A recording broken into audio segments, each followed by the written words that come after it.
María Fernanda Espinosa is a former Ecuadorian foreign and defense minister, and she's also one of the potential candidates to become the first woman at the helm of the United Nations in the position of Secretary General. Now, this is, of course, an institution that has seen its funding massively reduced, not least since the Trump administration took office. So, María Fernanda Espinosa, thank you very much for joining DW. The UN is in its deepest crisis since it was founded after the Second World War. Why do you still believe it's relevant? I think the UN is irreplaceable. It's the only global universal platform where countries come together to discuss the great challenges of our times. And there are regional groups, there are ad hoc groups, which are very welcome and they have a purpose, the G20, the BRICS, but the UN continues to be the universal place where countries come together. It continues to be the only universal platform that provides humanitarian aid, that supports countries in their paths to development, that is entrusted to deliver peace and security and protect people from the scourge of war, as the Charter well says. So it is irreplaceable, it is in crisis, it needs to be reinvented. Well, Donald Trump's administration doesn't agree with you that the United Nations is irreplaceable. They've dropped out of more than 60 UN programs. They've massively reduced their funding that goes towards the UN. They are creating parallel platforms like the Peace Board. So will the UN, without support from such a strong country like the US, still be here in 5 years' time? Well, what the US has said, and we need to listen attentively, they have said we want more and better UN. We want a UN that is nimbler, that is less bloated, that is more impact-driven, less process-driven. They want and they have called for reform. And now we see the US back into the funding basket of the UN, committed to funding the organization. But the US is not alone. There are many countries that are not paying their dues on time. So I think that this is a liquidity crisis as a symptom of a deeper legitimacy and political crisis. That's why the organization needs to be reinvented, needs to be not only reformed, but I would say transformed. Be loyal to the Charter of the UN and the principles of the Charter, but adapt to the current times. For example, adapt to the role and voice of emerging powers, of other countries, when the Charter was signed, 51 countries signed the Charter, and now we have a world of 193 with emerging economies. If you see the fastest growing economies in the world, 10 of them are from the so-called global south. So the geography is changing, the geopolitics are changing, the power dynamics are changing, and the organization has to adapt in a very pragmatic way, keeping its principles, but responding to the challenges of today. The use of artificial intelligence, global health, climate change, issues that were not at the front line of the many of problems after the Second World War. It's a whole different world. Institutions need to adapt, but they need to adapt with innovation, with intelligence and political will. And what we see is that there is political will for a transformation and commitment, not only from the major powers, but from the international community.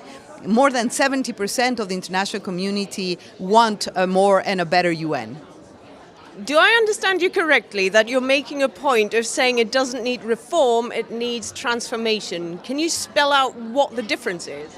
Well, I have been connected to the UN, never worked for the UN, but connected to the UN for more than 25 years. Since day one, you hear the word reform. You don't know exactly what reform means, but the difference between reform and transformation is band-aid approaches, fixing this, little bit here, little bit there, to basically a structural transformation, a review of the 40,000 mandates that the organization has, to look at the 100,000 people that work for the UN in different capacities, to look at the budget composition of the UN, how to ensure a sustainable long-term financing for the organization. That is to transform the organization following the foundational principles, which is basically to make sure that people live free from fear and free from want. It's not, and to establish rules to govern our public goods, no, including the atmosphere, the high seas, issues that no country alone, no region alone can do.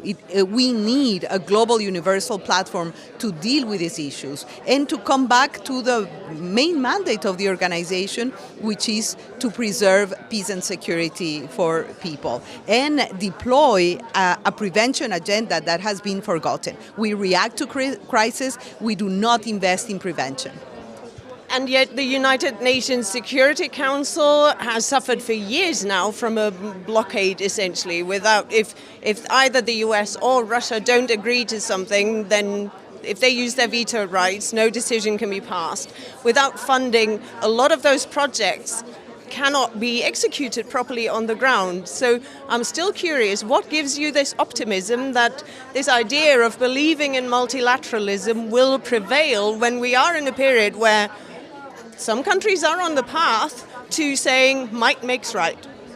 Well, I think that, as I said before, the UN cannot be replaced. I think that all the regional initiatives are welcome. All the issue-based coalitions and alliances are welcome.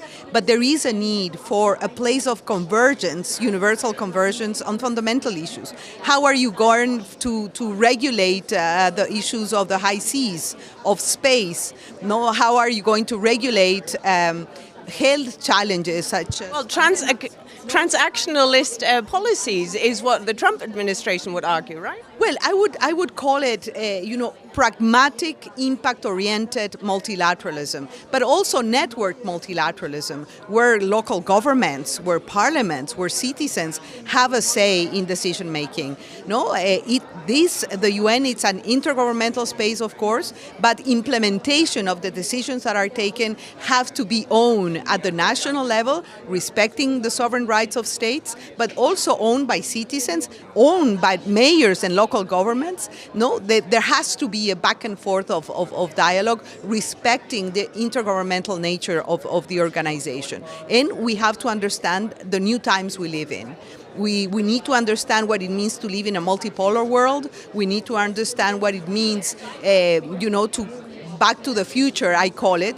Back to the future meaning going back to the principles of the UN, but adapting to the new times and the new challenges. We cannot live in a world that has, depending on who counts, but more than 60 active armed conflicts as we speak. So in child mortality is growing, inequalities are growing, health threats here and there, millions of displaced people because of climate change.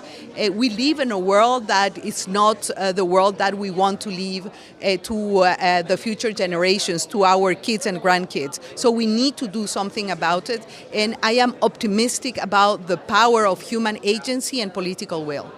And European leaders keep stressing also here in Munich that they need to reduce the dependency on the United States and that they need to find new alliances worldwide. Now, you as a representative of one of those countries from the rest of the world, if you will, do you get the feeling that the message is really there with the Europeans? Are they really reaching out to you? Are they saying, let's find new ideas, new ways of moving forward together with other countries that are not the United States, China, or potentially Russia? Well, basically, I think we need to think about new partnerships and coalitions because the world has changed. I mentioned before, a multipolar world that require different geographies in terms of the coalitions of the responsible. In of course, that includes countries of the so-called Global South, definitely. And at the MSC, we see increasingly the presence of African leaders, of very few Latin American leaders, leaders from Asia. But all the voices of these leaders need to be factored in the main discussions of the future of humanity. And are they factored in enough? Well, we see that there is a great emphasis in the transatlantic relations. That's how the Munich Security Conference was born. No, it was the access of the transatlantic space. But now you cannot talk about the big challenges and the future of security. The future of security has to do with development. It has to do with human rights. The security landscape today, it's not only about armed conflicts and weapons, it is about other forms of violence and conflict triggered, by, for example, by climate change, by high debt service, by supply chains and trade dynamics. It's all connected, and I think that we need to bring the voices of the actors of these holistic approach to peace and to security. Development is a very important part of it. The international macroeconomic structure, the international financial architecture, the debt relief mechanisms that are out there and need to be fully deployed to support middle and low-income countries, for example. All of this is connected to security. Climate is connected to technology. Well, the use of artificial intelligence is vital and central to the discussion of peace and security. And of course, the voices, the actors, the leadership is not only in the transatlantic space. It's happening in India and Brazil and Indonesia. It's happening everywhere. So if you really want to have a substantive discussion, but a conversation that translates into action, and improvement of the quality of life and a life with dignity for all, you need to bring all these voices at the table. Well, at least I found a person who's still firmly convinced that the United Nations is a good thing. Thank you very much, María Fernanda Espinosa.